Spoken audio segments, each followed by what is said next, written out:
pueden poner la primera lámina, por favor? Y ahora sí, si de aquí empieza la grabación. El hombre que ustedes tienen en su pantalla se llamó Bob Pierce. Él fue un pastor, un cristiano bautista que después de la Segunda Guerra Mundial eh, quiso hacer un trabajo, una especie de reportero, como un corresponsal de posguerra, y él se dirigió a China y a Corea. En el año de 1947, Bob Pierce eh, encontró a una niña que se llamó Jade Blanco. Y obviamente la encontró sin padres, en un estado de pobreza extrema, su ciudad toda destruida, ¿verdad? Por la Segunda Guerra Mundial. Y él, en ese viaje, pues lo único que le quedaba en su cartera era $5. Y él, Dios movió su corazón y le dio esos $5 a la niña. Y le dijo, cuando regrese a mi país, voy a hacer todo lo que esté en mi mano para poderte ayudar y ayudar a las demás personas de esta ciudad. Bob Pierce regresó a los Estados Unidos y él empezó a trabajar, empezó a entrevistarse con diferentes pastores, amigos, y él inició algo que se conoce como el patrocinio de niños. Y de ahí él fundó una organización internacional cristiana que se llama World Vision. World Vision trabaja actualmente en más de 100 países en todo el mundo. Le ayuda a los niños que están en situaciones de pobreza con educación, salud, servicios dentales, servicios médicos. Hace diferentes campañas para que la gente de esa comunidad tenga acceso a servicios como agua, electricidad y a gestión política para que el gobierno pues cumpla sus compromisos sociales que tiene con las comunidades. Bob Pierce falleció en 1978. Yo tuve la oportunidad de trabajar varios años en esta organización en México como uno de sus directores. El trabajo lo conozco y lo hice muy a gusto y muy contento por algún tiempo. Parte del trabajo que ellos hacen no es simplemente ayudar a la gente, es llevarles el evangelio, estar con ellos en las comunidades pobres y marginadas, ayudar en situaciones de emergencia. El año pasado se calcula que World Vision pudo ayudar a algo así como 300 millones de niños. Y todo empezó con un hombre, con un cristiano, que tiene una frase que está en muchos de sus libros, en las oficinas, que es que mi corazón se quebrante por las cosas que quebrantan el corazón de Dios. Cuando tú piensas un poco como Dios piensa, tu vida no puede ser igual. Tu vida tiene que ser diferente. Ahorita que estamos trabajando en el centro, hermanos, de verdad, se los digo, créanme que para mí lo hago con un amor bien grande. Poderle dar a las personas, además del evangelio, medicamentos, porque es lo que estamos haciendo. Les estamos dando algunos recursos, alguna ropa. Algunos de ustedes han donado cobijas, ¿verdad? Que les vamos a ir a entregar. Entonces, hermanos, podemos llevar la palabra de Dios, que es lo más importante, por supuesto que es lo más importante. Pero la gente si tiene hambre, que también les hemos acercado a que coman, pues la gente también necesita comer. Entonces, lo que estamos haciendo en el centro, hermanos, créanme que es un trabajo que nos debiese mover a nosotros de pensar, porque mucha de la gente con la cual hemos platicado, de la gente, algunas de las personas que ha mencionado Sergio, son personas en situación de calle, son personas que han perdido su hogar, algunos son migrantes, y ahí están, ¿verdad? Ahora sí que algunos de ellos ya nos esperan cada 8 días que vamos y su cara se transforma cuando llegamos y los saludamos, ¿no? Y nos detenemos un tiempo y platicamos por ellos y oramos por ellos, su cara se transforma, hermanos. Y algunos de ellos ya son cristianos, algunos de ellos ya son sus hermanos en Cristo. Creo que necesitamos hacer algo más por esas personas. Quizás nosotros no vamos a hacer una organización como World Vision, ¿verdad? Que ayude a 300 millones de niños al año, pero sí podemos hacer algo y creo que tenemos que hacerlo. Tenemos que pensar como este cristiano pensó, que mi corazón se quebrante por las cosas que quebrantan el corazón de Dios. La gente, hermanos, tiene mucha necesidad. Y a veces nosotros como cristianos, pues nuestra vida es bien cómoda, ¿verdad? Nuestra vida es bien tranquila, estamos bien ocupados en todas las cosas que cualquier persona se puede ocupar. Y dejamos a un lado lo más importante, que es servir a la gente. Y todo esto, ¿a qué viene, hermanos? Es que precisamente el día de hoy les voy a invitar a que abran sus Biblias en Marcos capítulo 10, versículos 35 al 45, y vamos a encontrar aquí lo que realmente es la grandeza, no desde nuestra perspectiva, sino desde la perspectiva de Dios, desde la perspectiva del Señor Jesucristo. Marcos capítulo 10, versículos 35 a 45. Dios dice así en su palabra: entonces Jacobo y Juan, hijos de Zebedeo, se le acercaron, es decir, a Jesucristo, diciendo: Maestro, querríamos que nos hagas lo que pidiéremos. Él les dijo: ¿qué queréis que os haga? Ellos le dijeron: concédenos que en tu gloria nos presentemos el uno a tu derecha y el otro a tu izquierda. Entonces Jesús les dijo: ¿no sabéis lo que pedís? ¿Podéis beber del vaso que yo bebo o ser bautizados con el bautismo con el que yo soy bautizado? Ellos respondieron: podemos. Jesús les dijo: a la verdad, del vaso que yo bebo beberéis, y con el bautismo que yo soy bautizado seréis bautizados. Pero el sentaros a mi derecha y a mi izquierda no es mío darlo, sino a aquellos para quienes está reservado. Cuando lo oyeron los 10, comenzaron a enojarse contra Jacobo y contra Juan. Mas Jesús, llamándoles, les dijo: sabéis que los que son tenidos por gobernante de las naciones se enseñorean de ellas, y sus grandes ejercen sobre ellas potestad. Pero no será así entre vosotros, sino el que quiera hacerse grande entre vosotros será vuestro servidor, y el que de vosotros quiera ser el primero será siervo de todos. Porque el Hijo del Hombre no vino para ser servido, sino para servir y dar su vida en rescate por muchos. Hermanos, lo que vamos a ver el día de hoy es que el creyente que va a ser más grande en el reino de los cielos es el creyente que sirve aquí en la tierra. Eso es lo que vamos a ver el día de hoy. Y todo eso es a través del servicio. Hermanos, el título de este mensaje es La grandeza de la humildad, y está dividido en 4 partes. La primera parte la encontramos en los versículos 35 al 37. Ahí, en este caso, Jacobo y Juan, ¿verdad? Hermanos, hijos de Zebedeo, van con el Señor Jesucristo y le dicen: Maestro, queremos, ¿verdad?, que nos complazcas. Queremos pedirte un gran favor.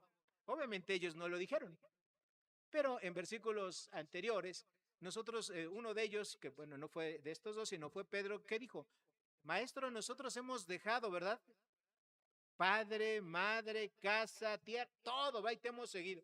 Y Jesús les dijo que iban a tener su recompensa. ¿Se acuerdan de ese pasaje? ¿No? Hace un par de predicaciones, ¿no? Iban a tener por lo menos 100 veces más de bendición de lo que ellos estaban dejando por seguir a Jesucristo. Bueno, estos hermanos se les ocurrió, ¿verdad?, la buena idea de decir: Maestro, ¿verdad?, queremos que nos hagas algo.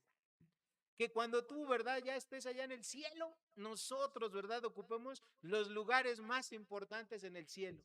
¿Okay? Obviamente aquí en la tierra ustedes saben que, por ejemplo, de un presidente, cuando está con su gabinete, normalmente la persona a su derecha es la persona más importante, ¿verdad? El que le secunda en poder, en autoridad, y el que está a su izquierda pues es el que le sigue. Y así hay todo un orden. Bueno, estos Jacobo y Juan, sus apóstoles, pues nada más pidieron eso, nada más, pequeña cosa, ¿ok? Que ellos cuando estuvieran allá, estuvieran en el lugar más importante en el cielo, ¿ok? Pequeña la cosa que pidieron, ¿ok? Imagínense nada más. O sea, ellos en otras palabras le estaban diciendo a Jesús: Señor Jesús, olvídate de todos. Olvídate de Abraham, olvídate de Moisés, olvídate de Isaías, olvídate de todo el mundo, de todos los cristianos, todos los que nos han precedido. Olvídate. Nosotros queremos estar junto a ti, estar en los lugares más importantes, ¿verdad? Y no en una reunión, no en una fiesta, sino ¿dónde? En el cielo. Nada más en el cielo. Este pasaje, hermanos, nos narra esta petición, aunque ambiciosa, tiene otra característica. Es una petición inoportuna. ¿Por qué es inoportuna? ¿Sí? El Señor Jesucristo les acababa de anunciar unos versículos antes que estudiamos aquí con Beto. ¿Qué les acababa de anunciar? Su muerte. Les acababa de anunciar por tercera ocasión, si mal no recuerdo, de que el Mesías iba a padecer mucho, que iba a ser tomado, que iba a ser apresado, que iba a ser lacerado, todo el sufrimiento, obviamente no se los detalló, pero él les acababa de anunciar que él estaba camino a la muerte. Y entonces esta petición que ellos hacen, además de ambiciosa, fue inoportuna. ¿Okay?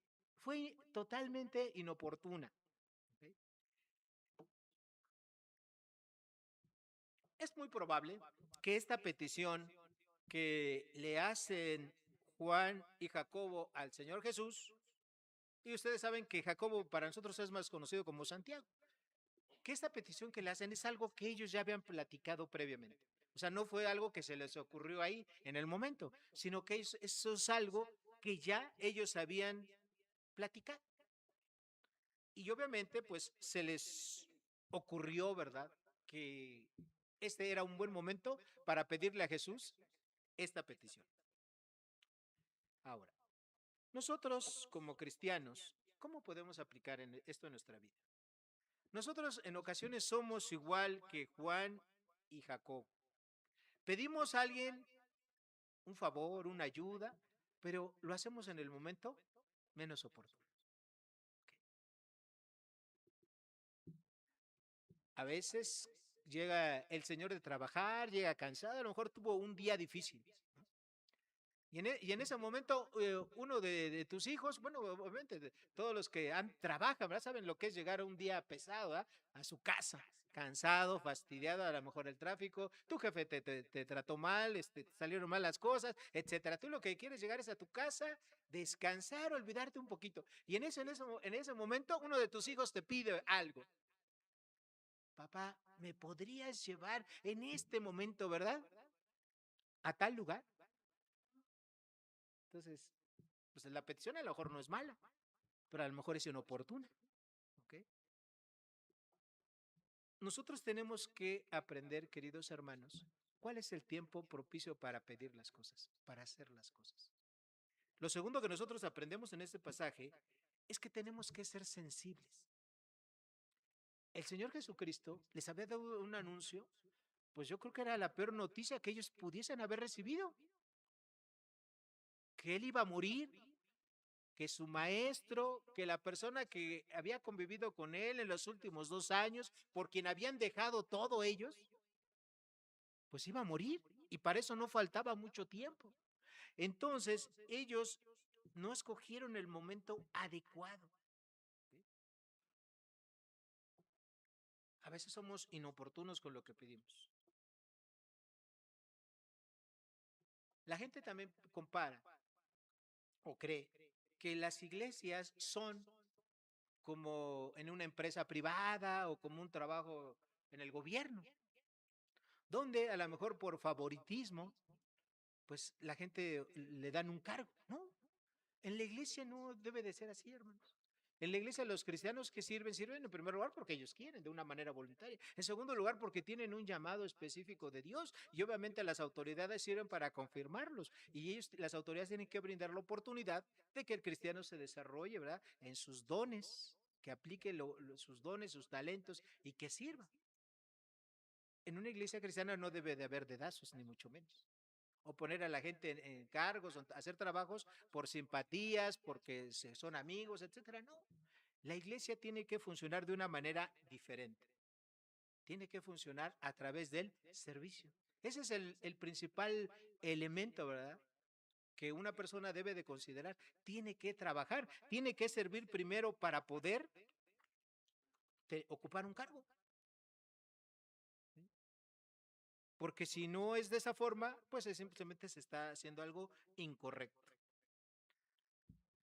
El Señor Jesucristo, créanme hermanos que de verdad es impactante cómo el Señor Jesucristo, siempre cuando le pedían cosas como esta, aprovechaba para enseñar. Y él no se enojaba, no se irritaba. Cualquiera de nosotros, por ejemplo, ese esposo, ¿no? Que llega cansado a trabajar, agobiado, y le pide a un hijo que haga algo, como lo que les narré hace ratito, pues lo más lógico es que se moleste, es que se irrite, que oye, mira, no me ves cómo vengo cansado, etcétera. como decía aquella canción, ¿verdad? De antigua, flaco, ojeroso, cansado, ¿verdad? Sin ilusiones, y tú pidiéndome que haga esto. El Señor Jesús, ¿cómo respondió? El Señor Jesús les dijo de los versículos 38 al 40. Entonces Jesús les dijo, no sabéis lo que pedís. ¿Sí? Y a veces así somos. A veces pedimos cosas que nosotros mismos no sabemos lo que implica el que se nos dé. Jesús siempre fue muy sensible en responder las preguntas que sinceramente le hacían las personas. Yo creo que esta pregunta fue sincera, fue inoportuna, fue insensible, pero fue sincera porque era algo que ellos anhelaban en su corazón y lo hacía de una manera que no dañaba la integridad de los discípulos. No los regañó, no les dijo, ¿verdad? No les puso una exhortación, pero sí les enseñó. La respuesta fue sencilla. No sabéis lo que pedís.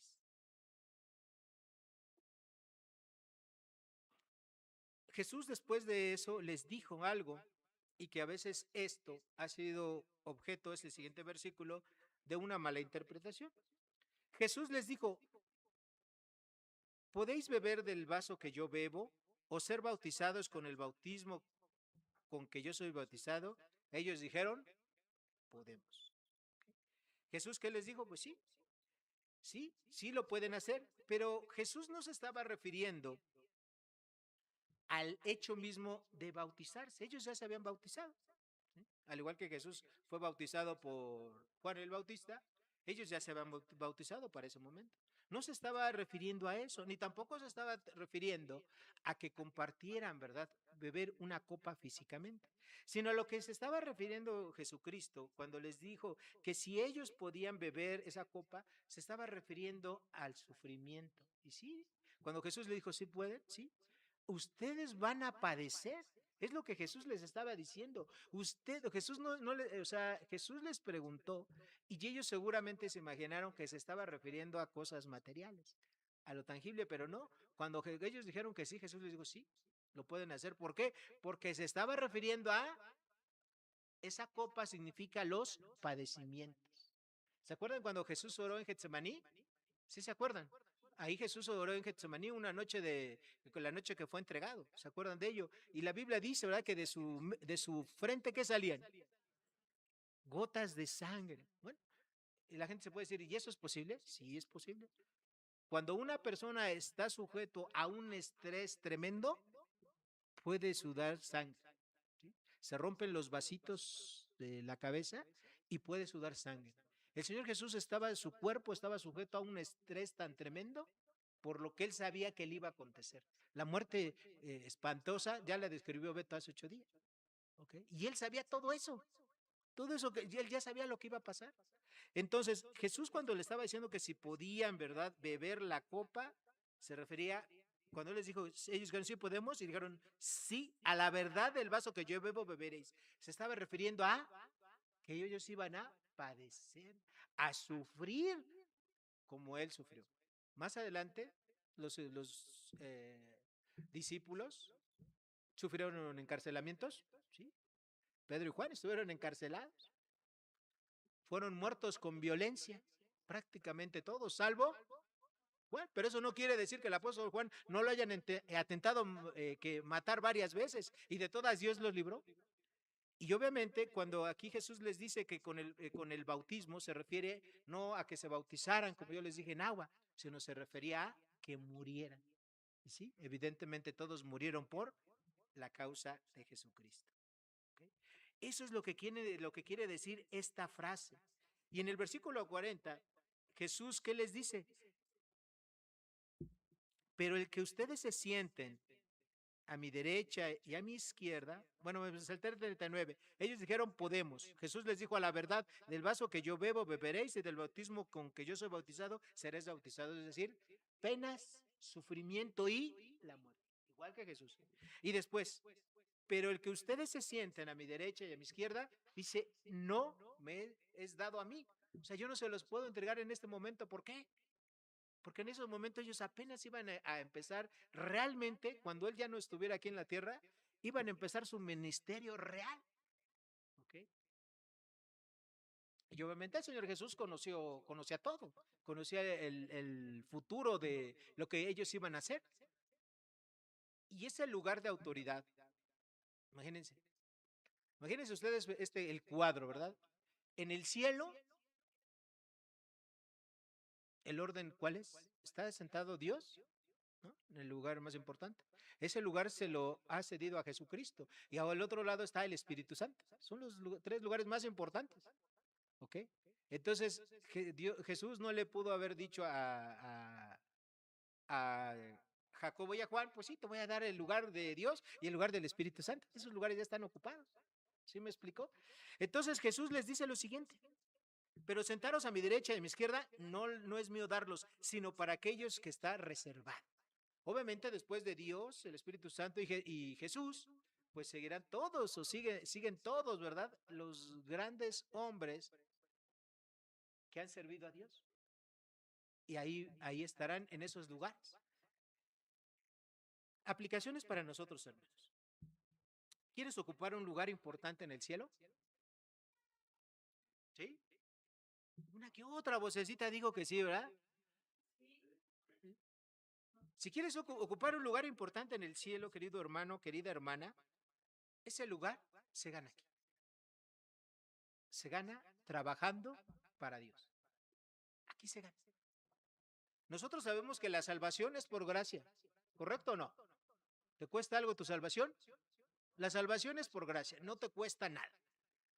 Pero el lugar que vas a ocupar en el cielo, ese sí, se gana aquí en la tierra a través del trabajo, del servicio que tú quieras hacer para el Señor.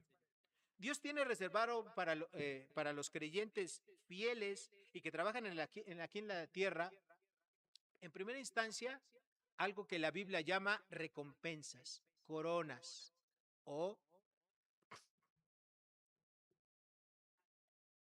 ¿Mandé? Exacto. ¿Y qué ocurre? Que esas coronas, esas recompensas, cada cristiano decide si las toma o las deja. Pero Dios lo ofrece en su palabra. La primera, el reconocimiento, se llama la corona de gozo. En 1 Tesalonicenses capítulos 2, versículos 19 y 20, encontramos que existe algo que se llama la corona de gozo. La corona de gozo es destinada para aquellos cristianos que predican el evangelio. Para aquellos cristianos que destinan tiempo o todo o buena parte de su vida para predicar el evangelio. Pablo decía que les decía a los tesalonicenses, ¿no sois vosotros mi gozo, corona mía? ¿Por qué? Porque Pablo le había fundado esa iglesia de Tesalónica. Entonces, los cristianos que estaban ahí, todos eran parte del producto, ¿verdad? Del trabajo de Pablo. Entonces, a esa corona, Dios le designó el nombre de corona de gozo. Es una corona que todos los cristianos tenemos acceso a ella. No es algo limitativo. Por ejemplo, ustedes saben que aquí en la tierra, pues nos encanta admirar a las personas que pueden hacer cosas que nosotros no hacemos. Por ejemplo, la gente que son atletas.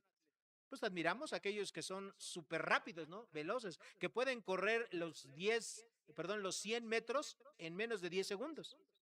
Y en las Olimpiadas, pues se le da una medalla, ¿no? Ahora sí que es la prueba reina del olimpismo, ¿no? La carrera de los 100 metros planos. Y la gente que lo gana, pues son muy pocos. Porque ahorita creo que anda en 9 segundos con 6 décimas, creo, el récord. Entonces, si alguien corre más o menos esa velocidad, bueno, pues puede competir en las siguientes Olimpiadas y ganar, pero muy poca gente puede competir de ahí, ¿verdad? En esa prueba. O la gente que levanta peso, ¿no? Que levantan cientos de kilos de peso. Bueno, creo que la gran mayoría de nosotros pues no calificaríamos, ¿verdad? Para hacer todo eso. Para eso se necesita haber empezado desde chiquito, etcétera. Pero sí tenemos acceso a los premios, a los galardones, a las coronas que Dios nos da. Y obviamente Dios quiere darnos esa corona a todos los cristianos. Dios no solamente nos dice, predica el evangelio, sino que Él nos alienta diciéndonos, si tú predicas el evangelio, va a haber una recompensa, una corona. Segundo, la corona de vida. En Primera de Pedro capítulo 5, de los versículos 1 al 4, se describe esta corona. Es una corona que Dios ha destinado para los pastores, para aquellas personas que realmente ejercen su pastorado a través de un servicio fiel a su iglesia, que como dice nuestro hermano Sergio, que no se dedican a trasquilar ovejas, que hacen su trabajo realmente de pastor, que es enseñar a las personas. Ese es el primer trabajo del pastor, orar por las personas y enseñarlas. Esas son las dos tareas principales de un pastor. Obviamente los pastores no solamente hacemos eso, ¿eh? También evangelizamos, también visitamos, también vamos a visitar enfermos, en fin, hacemos muchas cosas, porque eso es parte del trabajo que Dios quiere. Pero lo sustantivo que tiene que hacer un pastor es enseñar correctamente, fielmente la palabra de Dios y orar por las personas de su iglesia. Esas son las dos tareas de un pastor. Entonces, aquellos pastores que hacen este trabajo bien, sin buscar ganancia deshonesta, como dice la Escritura, bueno, tienen acceso a esa corona de gloria. Hay otra corona que es la corona de justicia. Allá en 2 de Timoteo capítulo 4 versículos 6 al 8 encontramos que esta corona es para aquellos cristianos que realmente aman a Jesús y que anhelan su segunda venida. Pero no es decir, ay, bueno, yo sí amo a Jesús. ¿Ok? Sí amas a Jesús, pero ¿dónde está tu servicio? ¿Cuánto tiempo tú realmente pasas con Jesús? Leyendo su palabra, orando, edificándote, sirviendo a otros. ¿Cuánto tiempo pasas? Esta corona de justicia, ¿sí?, es para los cristianos verdaderos, para los cristianos reales. Hay personas que se congregan en las iglesias, pero que solamente están con Dios, pues en el tiempo de un culto. Y todo el resto de la semana viven como si no fueran cristianos. Obviamente, esas personas no van a tener acceso a esta corona de justicia. ¿Okay? La corona de vida. Santiago capítulo 1, versículo 12 y Apocalipsis 21, 10. Esta corona de vida está reservada para los cristianos de verdad privilegiados. Aquellos cristianos que sirviendo a Dios en cualquier área pierden la vida por causa de Jesús, Dios les tiene reservado la corona de vida. Por ejemplo, una persona que a lo mejor va a predicar a otro país, sobre todo ahorita, ¿verdad?, que está de moda, que hay un ataque, una intolerancia muy fuerte en muchos países contra los cristianos, como nosotros. Si vas ahí y por ir a predicar el evangelio ahí pierdes la vida, bueno, Dios te va a dar la corona de vida allá en el cielo. Bueno, Dios no, te lo va a dar Jesucristo. Ahorita les platico cómo va a ser este capítulo, que es un evento futuro de los más próximos y que es glorioso. Luego tenemos algo más, la corona de dominio. Primera de Corintios, capítulo 9, versículos 25, la parte B. La corona de dominio, hermanos, está reservada para aquellos cristianos que realmente viven una vida en sacrificio, disciplinada en su vida cristiana. Para aquellos cristianos que han dominado los pecados del cuerpo. Para aquellos cristianos, ¿sí?, que, como dice Romanos capítulo 12, versículo 1 y 2, que dice, os ruego, hermanos, por las misericordias de Dios, que presentéis vuestros cuerpos en sacrificio vivo, santo, agradable a Dios, que es vuestro culto, ¿qué? Racional. No os conforméis a este siglo, sino transformados por medio de la renovación de vuestro entendimiento, para que comprobéis cuál sea la buena voluntad de Dios, agradable y perfecta. O sea, un cristiano que realmente vive su vida de una manera santa para Dios, o sea, que él es fiel a su esposa, que enseña a sus hijos, que trabaja, que no roba, que hace todo lo que Dios manda de una manera coherente. Bueno, pues es un cristiano que Dios le va a dar eso, la corona de dominio. Hermanos, estas 5 coronas que la Biblia dice, 5 premios, 5 recompensas, nos las va a dar el Señor Jesucristo en el cielo. En un evento que se llama el Tribunal de Cristo. Ahí, después de que la iglesia, ¿verdad?, sea tomada de aquí de la tierra y vaya al cielo, aquí en la tierra va a empezar algo que se conoce como la tribulación 7 años. Pero allá en el cielo vamos a tener los cristianos, vamos a estar en ese tribunal de Cristo. Ojo, no es para condenación. Si estamos en el cielo, no, no nos puede sacar Dios del cielo, porque somos salvos por gracia. Pero de acuerdo al servicio que hayamos hecho aquí en la tierra, ahí en el tribunal de Cristo, Jesús va a ver nuestra vida. ¿Qué hiciste tú en todo el tiempo, a partir de que fuiste cristiano? ¿Qué hiciste aquí en la vida? No, pues yo no hice nada, ¿verdad? Como cristiano. Allí iba de vez en cuando a la iglesia, calentaba las sillas, ¿no? No hice nada, no hice mucho por Jesús ni por su obra. Bueno, no tendrás coronas. Pero aquellos cristianos que sí tengan coronas, ¿para qué las van a poner? Pues va a ser un momento glorioso donde el Señor Jesús les dé esas recompensas, esas coronas. Se las va a dar. Las vas a traer a lo mejor en algún tiempo. No es un cacho de chatarra. No es oro, no es platino, no es ningún cacho de metal, tampoco es un diploma. La Biblia no especifica qué es, pero lo que sí dice es que te las va a dar Jesucristo. Tú las vas a tener un tiempo en el cielo. Pero cuando Jesús sea coronado como el Rey de Reyes y Señor de Señores y establezca su reino milenial aquí en la tierra, todas esas coronas que tú ganaste, se las vas a poner a los pies de Jesús. Para eso son. Para que tengamos algo que darle en ese momento maravilloso donde Jesús va a establecer su reino milenial aquí en la tierra. Para eso son las coronas. Pero si tú como cristiano aquí en la vida no trabajaste, no serviste como cristiano, sí vas a estar en el cielo, por supuesto, pero vas a estar como decía mi abuelita en ese momento, con los ojos pelando y las manos colgando.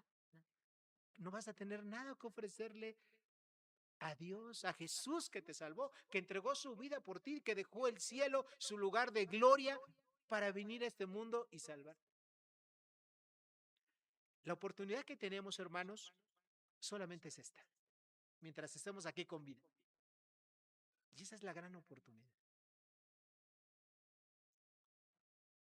Yo espero que cada cristiano tenga la convicción de servir a Dios en el trabajo, en lo que Dios te llame, que lo hagas y que lo hagas de una manera fiel.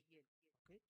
Hermanos, la Biblia nos dice en Hebreos capítulo 6, versículo 10, que Dios no es injusto para olvidar la obra, ¿verdad?, de nadie. Si tú trabajaste para el Señor, Dios no se va a olvidar de ti. Él te va a dar una recompensa. ¿Okay? Pero hay otra recompensa más. No solamente van a ser las coronas o estos galardones. En el cielo va a haber lugares. Lo que pedía Jacobo y Juan. Hay lugares en el cielo, hermanos. Y aquellos lugares principales son para aquellos cristianos, aquellos seguidores de Dios que a lo largo de la historia sirvieron fielmente. Hay algo más todavía, por si lo anterior fuera poco. Cuando se establezca el reino milenial, los cristianos van a ser coadministradores con Jesucristo de todo el reino que Él va a establecer aquí en la tierra. Entonces, hermanos, la recompensa es enorme. La recompensa, lo que cualquier predicador les podamos decir aquí, es poca, es ínfima. No se compara con todo lo que el Señor Jesús tiene para nosotros. Cosa que ojo no vio ni oído oyó, es lo que está reservado para los cristianos que entreguen sus vidas a Dios en su servicio, en su vida, que vivan de una manera santa, correcta, que evangelicen, que trabajen para Él. Y ahí está, una sola oportunidad tenemos, hermanos, una sola. Cada uno de nosotros decide aquí en la tierra si la aprovecha esta oportunidad o si no la aprovecha. ¿Cuál fue la actitud de los discípulos, de los otros 10? Que es el punto número 3. Marcos 10:41. Cuando lo oyeron los 10, comenzaron a enojarse contra Jacobo y contra Juan. En este versículo 41, nosotros encontramos la reacción que tuvieron, ¿verdad?, los demás discípulos. Y claro, por supuesto que se enojaron. Cualquiera en su sano juicio se hubiera enojado. Porque qué pensaron los demás? Oye, pues nosotros, al igual que ellos dos, hemos dejado todo, ¿no? ¿sí? Hemos dejado nuestra casa, hemos dejado nuestros trabajos por seguir a Jesús. Y estos dos, ahora aquí, los hijos del trueno, ya se nos adelantaron. Y fíjense bien, a lo mejor no se enojaron porque por lo que escucharon de Jacobo y Juan. A lo mejor se enojaron porque se les adelantaron, ¿no? Porque ellos dijeron, bueno, si el Señor Jesús se va a morir, si el Señor Jesús ya nos anunció que se va a morir, bueno, pues es lógico, ¿no? Pues cuando ya se va, pues que nos deje un huesito, ¿no? Pero pues, se les habían adelantado Jacobo y Juan. Entonces ellos se enojaron, ¿verdad? Esa indignación de ellos y tuvieron molestia. ¿Okay? Posiblemente pensaron lo mismo. Señor Jesús, como tú ya dijiste que te vas a ir, pues déjanos algo, ¿verdad? Algo aquí en la tierra o allá en el cielo, ¿sí? Si se puede en los dos lugares, pues qué mejor. Pero se les adelantaron. Y Jesús, después de ver cómo se enojaban los otros 10 discípulos y conociendo los pensamientos que ellos tenían, porque Jesús conocía todo, los pensamientos, las intenciones de sus corazones, los conocía Jesús. Jesús les dijo, que es el punto número 4 y último de este mensaje. En los versículos 42 al 45, Jesús les dijo, mas Jesús, llamándoles, es decir, a los 10, juntamente con los otros dos, les dijo, ¿sabéis que los que son tenidos por gobernantes de las naciones se enseñorean de ellas? ¿Cierto o no? ¿Sí? Todos los que gobiernan en cualquier nivel, un presidente municipal, un gobernador, un presidente, y en aquel tiempo reyes, etcétera, o en los países como hoy que todavía hay monarquías, pues ellos se enseñorean, es decir, ellos mandan. Ellos son, ¿verdad?, los que dirigen el destino de las personas y ejercen su autoridad. Pero entre vosotros no va a ser así. Jesús les dice, ¿verdad?, que el que de ustedes quiera ser el que mande más, primero tiene que servir. Y hermanos, esta es una mentalidad completamente opuesta, revolucionaria, a lo que en este mundo se maneja. ¿Sí? Es totalmente lo opuesto. Jesús dice, ¿verdad? Si tú quieres ser el primero de todos, pues estudia maestrías, doctorados, acumula dinero. ¿Les dijo eso? ¿Qué les dijo? Sirve. Y precisamente, hermanos, esa es esa es la grandeza. Servir con humildad. Cada vez menos la gente quiere servir. Quiere ganar buenos sueldos, pero no quiere servir a sus semejantes. ¿Sí? Y es precisamente ahí donde está el error. A veces los cristianos queremos recibir todo, ¿verdad? Pero ¿qué tan dispuestos estamos a servir, a dar todo, a dar todo? Una de las lecciones más grandes que yo aprendí en mis pocos días de ser cristiano es cuando yo fui con el líder de jóvenes de aquel tiempo, de mi iglesia, y le dije, oye, yo quiero servir. Y él se me quedó viendo, ¿eh? Pues, ¿para qué sirve? Está recién convertido. Y me dijo, muy bien. En aquel tiempo la iglesia rentaba una casa muy grande por cerca del metro Chapultepec. Y cada semana se hacían roles y varias personas nos apuntábamos para limpiar. Y bueno, yo me apunté, me dijo, pues apúntate para, si tú quieres servir, apúntate para la limpieza. Y que me anoto. Y dije, bueno, pues ojalá me toque, pues barrer la sala, ¿no? Bueno, un salón muy grande que era la sala y que de ahí se hacían las reuniones. Ojalá me toque hacer eso, o sacudir. No, hermanos, que me tocan los baños. Me asignaron los baños. Y así empecé a servir en la iglesia, limpiando los baños. Después tuve una charla con ese líder de los jóvenes y me dijo, ¿cómo te ha ido en tu servicio? No, pues a todo dar. ¿Y qué has hecho? No, pues limpiado los baños. ¿Y qué más? Limpiar los baños. ¿Y qué más? Limpiar los baños. Hermanos, tenemos que empezar a servir. ¿Sí? si queremos tener alguna grandeza, si tenemos alguna aspiración en el cielo, tenemos que servir. En el siguiendo nuestro pasaje, en el versículo 44, Jesús dice algo muy importante. El que de vosotros quiera ser el primero será siervo de quién? De todos. Y en el versículo 45, nosotros encontramos que este versículo es el versículo clave de todo este evangelio.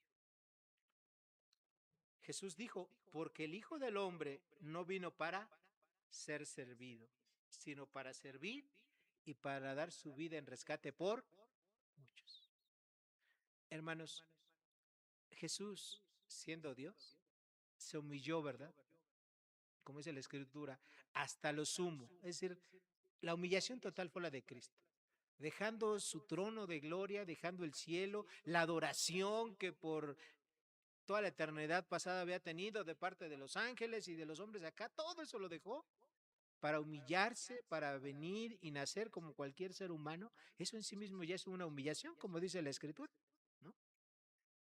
Y después vivir una vida santa, una vida pura, sin jamás cometer pecados, sirviendo. Hermanos, cuando Jesús lavó sus pies a sus discípulos, no fue un acto externo, fue un acto interno. Todo eso mostraba su humillación. Aquí estamos bien. O sea, ¿cómo le respondía a sus discípulos? Jesús no los regañaba por preguntas inoportunas, ambiciosas o tontas. Jesús les enseñaba. Cualquiera de nosotros que quiera tener un lugar importante en el cielo, tiene que servir aquí en la tierra. La verdadera grandeza de un cristiano no está en cuánto sabe, no está en cuántos cursos toma, está en cuánto sirve.